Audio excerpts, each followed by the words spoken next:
नहमदुहु व नुसल्ली अला रसूलिहिल करीम। अऊज़ु बिल्लाहि मिनश शैतानिर रजीम। बिस्मिल्लाहिर रहमानिर रहीम। रब्बि इश्रह ली सदरी व यस्सिर ली अमरी वहलुल उक़दतम मिन लिसानी यफ़क़हू क़ौली। अल्लाहुम्मा फ़क़िहना फ़िद्दीन। ऐ अल्लाह तू हमें दीन की सही समझ अता फ़रमा, आमीन या रब्बल आलमीन। पारा नंबर 22 का आगाज़ करते हैं और इसका आगाज़ भी सूरह अहज़ाब के बाकी मानदा हिस्से से होता है। आप देखें कि सूरतुल अहज़ाब एक मदनी सूरत है और इसमें माशरती अहकाम बहुत ज़्यादा हमें मिलेंगे और उन्हीं की हम यहाँ पे तफसील देखते हैं। इसमें सबसे पहले या निसा अन्नबी यानी नबी सल्लल्लाहु अलैहि वसल्लम की बीवियों को मुखातिब किया गया है और उन्हें कहा गया है कि तुम दुनिया चाहती हो या आखिरत। इसके पस मंज़र के हवाले से आप देखें कि ये वो वक्त था जब नबी सल्लल्लाहु अलैहि वसल्लम बहुत परेशान भी थे। बेदर पे ग़ज़वात का सिलसिला, फिर मुखालिफिन की तरफ से एतराज़ात और कुफ़ार के हर तरह से आपके ऊपर हमले हो रहे थे। तो इस सूरत में अज़वाज मुतहरात को ये महसूस हुआ कि हमारी माश में थोड़ा सा इजाफ़ा होना चाहिए और उन्होंने इसका तज़किरा नबी सल्लल्लाहु अलैहि वसल्लम से भी किया। तो आप सल्लल्लाहु अलैहि वसल्लम परेशान हुए, तो उसके जवाब में अल्लाह रब्बुल आलमीन ने नबी सल्लल्लाहु अलैहि वसल्लम से इरशाद फरमाया कि वो अपनी बीवियों से कहते हैं कि अगर वो दुनिया का मालो मता चाहती हैं तो वो उनको दे दिया जाएगा, लेकिन फिर उन्हें रुखसत कर दिया जाएगा। लेकिन अगर वो अल्लाह और उसके रसूल और यौम आखिरत की जज़ा चाहती हैं तो नेकोकार औरतों के लिए बहुत बड़ा अजर है। और तमाम अज़वाज मुतहरात ने दुनिया की ज़ेब व ज़ीनत के मुकाबले में आखिरत को ही इख्तियार किया और इस तरह से कामयाब और कामरान ठहरी। फिर दूसरा हुक्म यह दिया कि बहुत से अमाल ऐसे हैं जिस पे दोहरा अज़ाब या दोहरा अजर हो सकता है, लेकिन यहाँ मुखातिब चूँकि नबी सल्लल्लाहु अलैहि वसल्लम के अहले खाना हैं, तो एक इंग्लिश का भी एक बड़ा मक़ूला है कि heavy is the head that wears crown, कि जिसके ऊपर जितनी ज़्यादा ज़िम्मेदारियाँ होती हैं या जितने उसके मर्तबे बुलंद होते हैं उसी तरह से उनका मकाम भी बढ़ जाता है, लेकिन जज़ा और सज़ा के एतबार से भी उनका मकाम बड़ा हो जाता है। इसलिए यहाँ पे ये भी किया गया कि अगर तुम अल्लाह और उसके रसूल की अताअत करोगी और अल्लाह और उसके रसूल की बातों को मानोगी तो तुम्हारे लिए दोहरा अजर भी है, वरना फिर दोहरा अज़ाब भी। और फिर ये कहा गया कि तुम आम औरतों की तरह नहीं हो, यानी तुमने पूरी दुनिया और क़यामत तक की तमाम ख़वातीन के लिए एक नमूना बनना है। जैसा कि हमने पीछे भी पढ़ा कि नबी सल्लल्लाहु अलैहि वसल्लम की ज़ात सारी उम्मत के लिए एक काबिल तक़लीद जो है वो नमूना है। इसी तरह आपकी अहले खाना और तमाम ख़वातीन भी क़यामत तक के लिए सारी ख़वातीन के लिए काबिल नमूना हैं। फिर कुछ और हिदायत दी गई और कहा गया कि दबी ज़बान में बात ना करो, यानी किस तरह से कि ज़बान अगर बात करनी है तो टू दी पॉइंट हो और उसमें कोई लोच ना हो, कि ताकि कोई भी शख्स अपने दिल में कोई बुरा ख्याल जो है वो ना ला सके।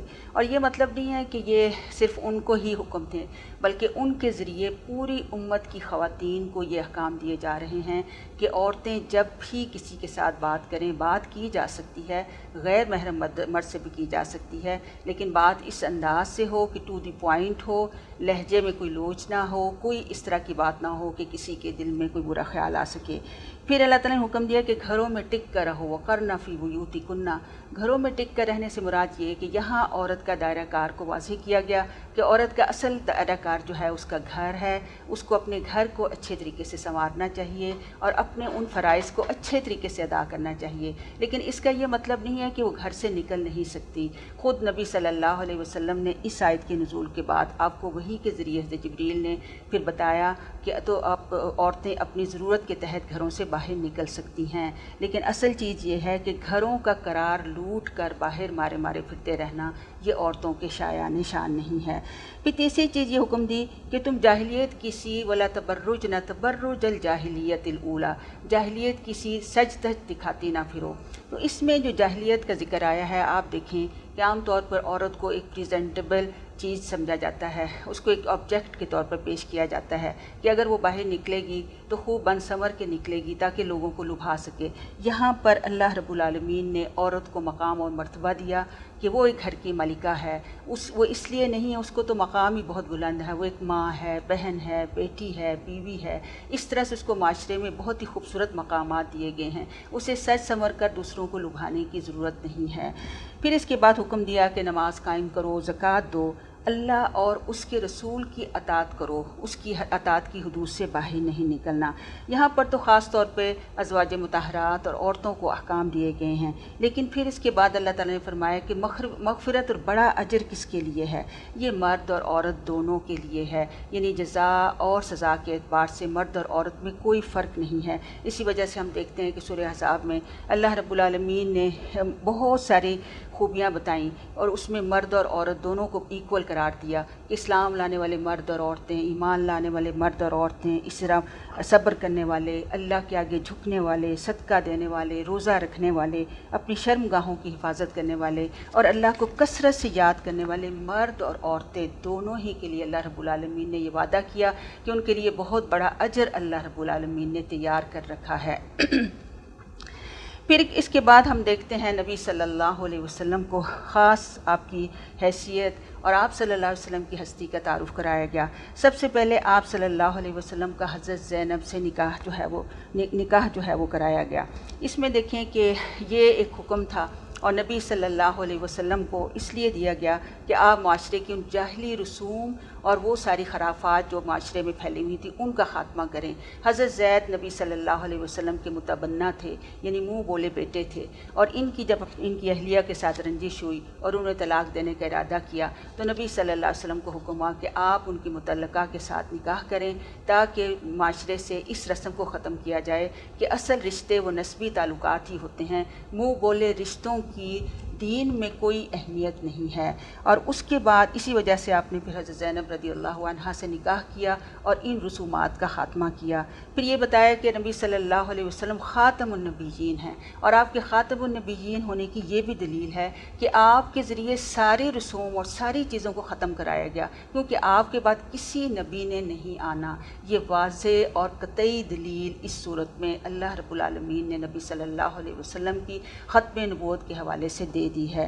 پھر آپ صلی اللہ علیہ وسلم گواہی دینے والے ہیں، نہ صرف یہ کہ اس دنیا میں حق کو قائم اور حق کی گواہی دینے والے بلکہ آخرت میں بھی گواہی دینے والے ہوں گے۔ پھر آپ بشارت دینے والے ہیں کہ جو نیک کام کریں گے ان کو جنت کی بشارت ہے، ڈرانے والے ہیں، اللہ کی طرف بلانے والے ہیں۔ پھر آپ کو سراج منیرہ یعنی روشن چراغ کہا گیا۔ سبحان اللہ، اس سے پیارے نبی صلی اللہ علیہ وسلم کے بارے میں پتہ چلتا ہے کہ آپ ہی اصل میں وہ چراغ ہیں جس سے کائنات منور ہو سکتی ہے۔ ہمیں نبی صلی اللہ علیہ وسلم کا سچا اتباع کریں گے تو پھر ہم بھی اس روشنی سے فیض یاب ہو سکتے ہیں، کیونکہ روشنی اصل میں آپ صلی اللہ علیہ وسلم کی ذات میں ہی ہے۔ پھر آپ صلی اللہ علیہ وسلم کے ساتھ کچھ خاص معاملات کہ آپ صلی اللہ علیہ وسلم کے لیے بہت زیادہ بیویاں جو ہیں وہ حلال کی گئیں، یعنی تعدد ازواج کا جو مسئلہ ہے، اور یہ خاص آپ صلی اللہ علیہ وسلم کے ساتھ تھا، اور یہ سارے ہی آپ کے نکاح جو ہیں وہ کسی نہ کسی حکمت کے تحت ہوئے اور اس پر کسی کو اعتراض کا حق نہیں ہے۔ پھر اس کے بعد مزید ہدایات ملتی ہیں کہ نبی صلی اللہ علیہ وسلم کے گھر بلا اجازت نہ جاؤ۔ یہاں سے وہ معاشرتی احکام جو ہیں ہم اس سے پہلے سورہ نور پڑھ چکے ہیں۔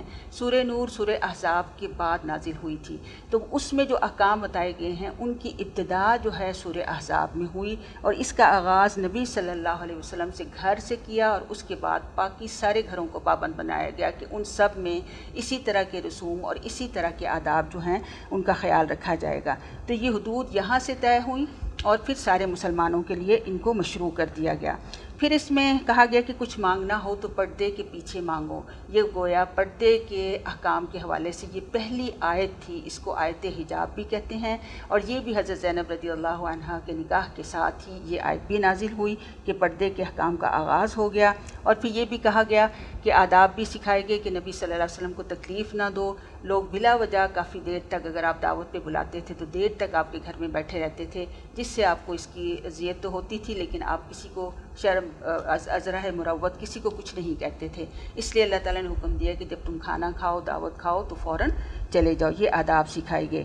پھر آپ صلی اللہ علیہ وسلم کی بیویوں کا مقام و مرتبہ واضح کیا گیا کہ وہ ساری امت کی مائیں ہیں، ان کے ساتھ آئندہ کسی کا بھی نکاح جو ہے حرام ہے۔ پھر اس کے بعد آپ دیکھیں کہ محرم کی لسٹ ہم نے سورہ نور میں بھی پڑھی، یہاں بھی اللہ تعالیٰ نے پوری لسٹ بتائی کہ کون سے مرد ہیں جو گھروں میں آ جا سکتے ہیں، جن کے ساتھ عزت اور احترام کا رشتہ ہے، جن سے روز کا ملنا ہوتا ہے، یہ بلا روک ٹوک ہمارے گھروں میں آ جا سکتے ہیں۔ پھر یہ حکم دیا کہ نبی صلی اللہ सल्लल्लाहु अलैहि वसल्लम पर दरूद व सलाम भेजो। सुबहान अल्लाह, उस मौके को देखें कि उस वक्त कुफ़ार कैसे ताने और तशनी नबी सल्लल्लाहु अलैहि वसल्लम की ज़ात के ऊपर रकीक इल्ज़ामात लगा रहे थे। ऐसे में अल्लाह ने हुक्म दिया कि अल्लाह और उसके फ़रिश्ते भी नबी सल्लल्लाहु अलैहि वसल्लम पर दरूद व सलाम भेजते हैं, और सारे अहले ईमान को हुक्म दिया गया कि नबी सल्लल्लाहु अलैहि वसल्लम पर दरूद व सलाम भेजो। ये एक तरह से फ़र्ज़ की हैसियत भी रखता है। और हमने रमज़ान की हदीस में ये भी पढ़ा था कि नबी सल्लल्लाहु अलैहि वसल्लम को हज़रत जिब्रील ने कहा था कि किसी के सामने अगर आपका नाम लिया जाए और आप सल्लल्लाहु अलैहि वसल्लम पर कोई दरूद व सलाम ना भेजे तो उस पर लानत हो। तो ये बहुत बड़ा हुक्म है, हमें भी हर वक्त नबी सल्लल्लाहु अलैहि वसल्लम के ऊपर दरूद व सलाम भेजना चाहिए। इसके बहुत ही दर्जात हैं, इंसान की हाजात पूरी होती हैं। और सबसे खूबसूरत दरूद जो ख़ुद नबी सल्लल्लाहु अलैहि वसल्लम ने सिखाया वो दरूद इब्राहिमी है, जो हम नमाज में पढ़ते हैं। हमें इसी को अच्छे तरीके से अपनी ज़िंदगी का हिस्सा बनाना चाहिए। फिर इसके बाद हुक्म आया कि अपनी चादरों के पल्लू लटका लें। युदनीन अलैहिन्न मिन जलाबीबिहिन, ये औरत के ड्रेस कोड को वाज़े किया, एक मुसलमान औरत के ड्रेस कोड को। इसमें जिल्बाब का हुक्म आया है। जिल्बाब क्या चीज़ है? हज़रत इब्न अब्बास रज़ी अल्लाहु अन्हुमा जो मुफस्सिर कुरान थे, उन्होंने इसकी तफसीर ये बताई कि एक बड़ी सी चादर ली जो सर से लेकर नीचे पाँव के नाखूनों तक उसमें ढांप लिया गया। एक आँख या दो आँखें जो हैं उसमें खुली रही जा सकती हैं।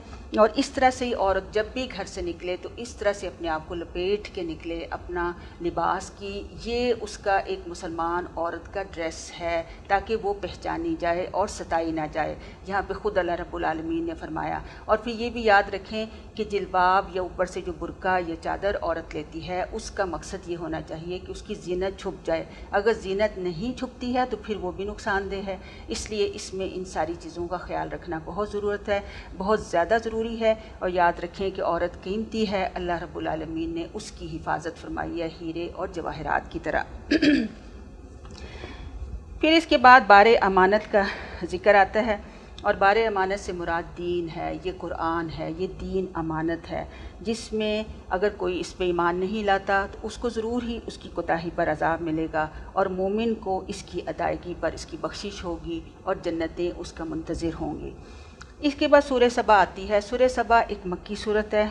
इस सूरत के अहम मज़ामीन में एक बहुत बड़ा सबक अल्लाह रब्बुल आलमीन ने शुक्र और कुफ्र के रवैये पर रोशनी डाली है। हज़रत दाऊद, हज़रत सलेमान अलैहिस्सलाम का ज़िक्र किया कि अल्लाह ने उन्हें बेशुमार नेमतों से नवाजा। बादशाह नबी थे, हर तरह से इक़्तिदार और हर तरह की नेमतें दी गईं, लेकिन फिर साथ ही हुक्म दिया कि ए अमलू आल दाऊद शुक्रा, कि ए आले दाऊद शुक्र के तरीक़े पर अमल पैरा रहो, यानी अमल का हुक्म दिया। और हकीकी बंदगी यही है कि इंसान अपने अमल को अल्लाह और उसके नबी के तरीक़ों के हिसाब से अपनी ज़िंदगियों को अपनाए। फिर इसके बाद कौम सबा का ज़िक्र किया कि अल्लाह ने इस कौम को हर तरह की नेमतों से नवाजा था, लेकिन उन्होंने अल्लाह की नेमतों का कुफरान किया, उसकी नाशुक्री की, जिसके नतीजे में अल्लाह रब्बुल आलमीन ने सारी नेमतें छीन ली, इन पर बंद तोड़ सैलाब भेजा, जिसके ज़रिए उनके सारे बागात और सारी चीज़ें तबाह बर्बाद हो गई। फिर इसके बाद सूरह फातिर आती है। ये भी मक्की सूरत है। इसमें अल्लाह रब्बुल आलमीन समझाते हैं कि रहमत की कुंजियाँ तो अल्लाह के पास हैं, कोई इसको रोकने वाला नहीं है। वही रज़्ज़ाक़ है, खैरुर राज़िकीन है, उसी से मांगना चाहिए। हर गम हर परेशानी में सिर्फ़ उसी को पुकारो। और फिर ये भी समझाया कि शैतान तो तुम्हारा खुला दुश्मन है, इसे दुश्मन समझो और इसकी जहन्नुम की तरफ बुलाने वाली चालों को समझो और इससे बचो। फिर ये कि ये भी बताया कि अल्लाह के आलिम बंदे वो हैं जो अल्लाह से डरते हैं, अल्लाह के अहकामात की पैरवी करते हैं, वही हकीकत में आलिम हैं। इसके बाद देखें कि इसमें यह भी हुक्म दिया गया, किताब के हवाले से बताया गया कि ये इस किताब के वारिसीन जो हैं अब हम हैं, यानी ये उम्मत नबी सल्लल्लाहु अलैहि वसल्लम की इस किताब की वारिस है। और इस हवाले से 3 ग्रुप्स का ज़िक्र किया गया, यानी विरासत और खिलाफत, यानी अल्लाह ने इंसान को खलीफा बनाया है। उसके हवाले से अल्लाह ताला ने 3 रवैयों का और 3 ग्रोहों का ज़िक्र किया। पहला वो ग्रोह तो वो है जो अपने नफ्स पर जुल्म कर रहा है। ये वो ग्रोह है जो सही तौर पर कुरान और सुन्नत के ऊपर अमल नहीं करता और नतीजतन अपने आप को जहन्नुम का मुस्तहिक बना रहा है। तो इस ग्रोह ये बिलाशुबा मुसलमान है, लेकिन इससे अल्लाह ताला सख्ती के साथ मुहासबा करेंगे। दूसरा ग्रुप वो है जो बीच की राह इख्तियार करता है, यानी उसके मिले जुले अमाल हैं, कभी तो वो अल्लाह की तरफ बढ़ जाता है, कभी फिर पीछे हट जाता है। इसका मामला भी हदीस में आता है कि کہ روک لیا جائے گا، اس کا فیصلہ بعد میں ہوگا جب تک کہ اس کے اعمال کی اچھی طرح سے جانچ پڑتال نہ کر لی جائے گی۔ سوچیں کہ وہ کیسا حشر کا میدان ہوگا جس میں سارے لوگوں کو بلایا جائے گا۔ اور پھر تیسرا اور افضل گروپ وہ ہے جو نیکیوں میں سبقت لے جانے والے ہیں، بڑھ چڑھ کر اللہ کی جنت کی طرف دوڑنے والے ہیں۔ اللہ رب العالمین ہمیں اس گروپ میں شامل کرے۔ پھر اس کے بعد دیکھیں کہ سورہ یاسین جو ہے اس کے بعد شروع ہوگی، اور سورہ یاسین بھی مکی صورت ہے، لیکن اس کے تمام اہم اسباق انشاءاللہ ہم 23ویں پارے میں دیکھیں گے۔